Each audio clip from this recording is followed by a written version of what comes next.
अस्सलाम वालेकुम काश्तकार भाइयों। गर्मी इस टाइम क्योंकि बढ़ चुकी है तो गंदम के काश्तकार क्या करें, उसके लिए क्या एडवाइजरी है। तो आज की वीडियो बड़ी अहम है, तो इसके मुतालिक आज हम तफसीलन गुफ्तगू कर लेते हैं।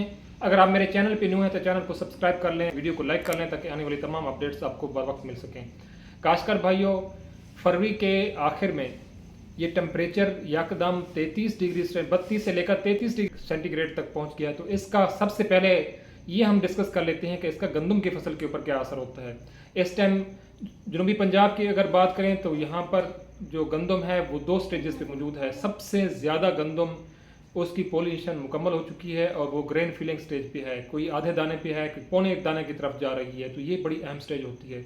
इसके अलावा 30 से 35% गंदम ऐसी है जो अभी पोलिनेशन जिसकी अभी पोलिनेशन हो रही है, जबकि वस्ती और शुमाली पंजाब में अगर गंदम की हालत को देखें, कुछ तो गोब की हालत में है और कुछ पोलिनेशन स्टेज पर है। तो इस सूरत हाल में जो बढ़ती हुई गर्मी है ये फसल के लिए एक अच्छी नहीं है। तो इस मौके के ऊपर क्या मैनेजमेंट करनी चाहिए। पहली बात है कि जो फसल अभी गोब की हालत में है तो उसे एक पानी ज़रूर दिया जाए। गोब की हालत को पानी मिस बिल्कुल नहीं करना चाहिए। दूसरी, जो सबसे ज़्यादा जो पोलिनेशन की स्टेज के ऊपर जो गंदम है उसे भी नमी की हालत में रखना चाहिए। एक पानी अगर आपके पास, क्योंकि नहरें भी खुली हुई हैं, पानी अवेलेबल है, तो आप ज़मीन के अंदर नमी ज़रूर रखें। दूसरी बात, जो गंदम पोलिनेशन जिसकी मुकम्मल हो चुकी है और ग्रेन फिलिंग स्टेज पे है, दाना बन रहा है, तो उस खेत में भी अगर इवन आपके खेत में बत्तर मौजूद है और अगले 8 से 10 दिन तक बत्तर मौजूद रहने का इम्कान है, फिर भी आप हल्का पानी ज़रूर लगा दें।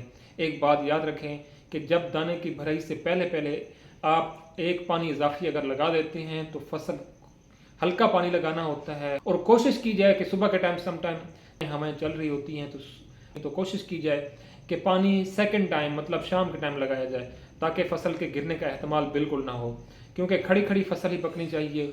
और 10 मार्च तक किसी किस्म की बारिश का और किसी कोई इम्कान नहीं है। मौसम जो है आने वाले दिनों में टेम्परेचर जो है राइज होगा। तो इस सिनेरियो को मद्देनज़र रखते हुए आप गंदम को एक आपाशी ज़रूर कर लें। और ऐसी गंदम जो दूधी हालत में चली गई है, जिसमें पौने दाने से लेकर पूरा दाना बन चुका है, तो उसको आखिरी पानी ज़रूर लगाना चाहिए। मार्च का जो पहला हफ्ता है ये बहुत क्रिटिकल है। अगर आप हर खेत में कोशिश करें, अगर जहाँ पानी नहीं लगा हो तो एक हल्का पानी ज़रूर लगाएं। क्योंकि जब ग्रेन फिलिंग पूरी हो जाती है, दाना भर जाता है, तो गंदम की ऊपर वाली जो ऊपर सिट्टा होता है वो भारी हो जाता है। इसके बाद तो बहुत ज़्यादा एहतियात करने की ज़रूरत है, क्योंकि 15 मार्च के बाद ख़ास तौर पर टेम्परेचर के कम होने का भी इम्कान नज़र आ रहा है। और इसके अलावा हो सकता है कुछ झक्कड़ चलें या बारिश का भी इम्कान बने, क्योंकि इसकी लंबी फोरकास्ट करना बड़ा मुश्किल होता है मौसम की। तो इसलिए आप कोशिश करें कि ग्रेन फिलिंग स्टेज के ऊपर एक पानी ज़रूर लगाएं गंदम में, इसी और पानी हल्का लगाएं ताकि गंदम गिरे नहीं और खड़े खड़े हमारी गंदम पक जानी चाहिए। तो इंशाअल्लाह अज़ीज़ इस साल हम अच्छी पैदावार लेने में कामयाब हो जाएंगे। अल्लाह ताला हम सब का हमें नस्र। अल्लाह हाफिज़।